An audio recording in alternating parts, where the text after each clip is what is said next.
Hi friends, ఈరోజు మనం tomato methi bath ఎలా తయారు చేయాలో చూద్దాం. ఇది చాలా క్విక్గా అండ్ ఈజీగా తయారైపోతుందండి. చాలా టేస్ట్ కూడా ఉంటుంది.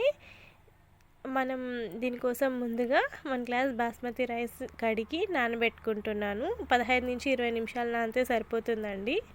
తర్వాత అడుగు మందంగా ఉండే ఒక పాత్ర తీసుకొని అందులోనే 2 టేబుల్ స్పూన్ల ఆయిల్, 2 టేబుల్ స్పూన్లు నెయ్యి వేసుకోండి. నెయ్యి ఫ్లేవర్ నచ్చని వాళ్ళు మొత్తం అంతా ఆయిల్ వేసుకున్నా సరిపోతుంది. ఆ తర్వాత మనం మెంతాకు తీసుకుంటాము.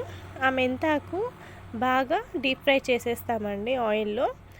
ఆయిల్ అంతా బాగా మెంతాకంతా ఆయిల్లో బాగా డీప్ ఫ్రై అయిన తర్వాత కొంచెం ఇలా సైడ్స్కి జరుపుకొని ఇందులోనే ఆనియన్స్ వేస్తున్నానండి. ఆనియన్స్ కూడా బాగా కలిపెడుతున్నాను. ఈ ఆయిల్ సరిపోదు అనుకున్న వాళ్ళు ఎక్స్ట్రాగా మరొక స్పూన్ ఆయిల్ వేసుకోండి. ఆయిల్ యాడ్ చేసుకోవడం వల్ల ఆనియన్స్ అనేవి బాగా వేగుతాయి.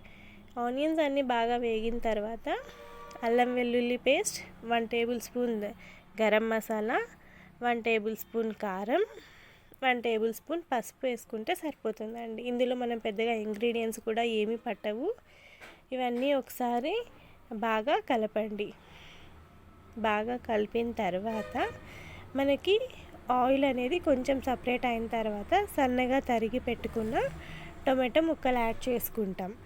ఈ టమోటా అనేది మీడియం ఫ్లేమ్లో పెట్టుకొని ఒక 5 to 6 మినిట్స్ మధ్య మధ్యలో ఈవెన్గా కలుపుతూ బాగా మగ్గించుకోవాలి. మనకి చూడండి ఎంత బాగా మగ్గుతుందో. టమోటాలు కూడా మనకి ఆయిల్లో మగ్గుతాయి కాబట్టి ఆనియన్స్తో పాటు చాలా టేస్టీగా ఉంటుందండి. టమోటా ఇలా అంటే మ్యాష్ అయిపోతుంది అన్నమాట గరిటెతో.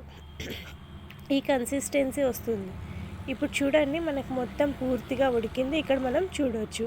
అదంతా ఉడికిపోయిన తర్వాత 1 గ్లాస్ బాస్మతి రైస్కి 1.5 గ్లాస్ వాటర్ తీసుకుంటున్నాను.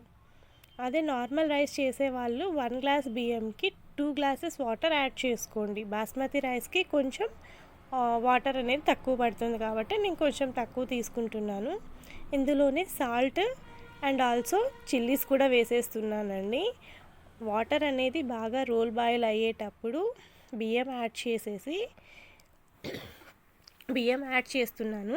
ఆ తర్వాత మంట తగ్గించుకొని స్లో ఫ్లేమ్లో పెట్టుకొని ఒక 15 to 20 మినిట్స్ వెయిట్ చేసేస్తే ఈ రైస్ అనేది అయిపోతుంది. చాలా క్విక్గా అయిపోతుందండి. టేస్ట్ కూడా బాగుంటుంది. తప్పకుండా ట్రై చేయండి. అండ్ ఫైనల్గా నేను చెప్పేది ఏంటంటే మన క్రేజీ చింటూ అనంతపూర్ ఛానల్ని లైక్ చేయండి, షేర్ చేయండి, సబ్స్క్రైబ్ చేయండి. మీ విలువైన ఫీడ్బ్యాక్ని మాకు అందించండి. Thank you for watching.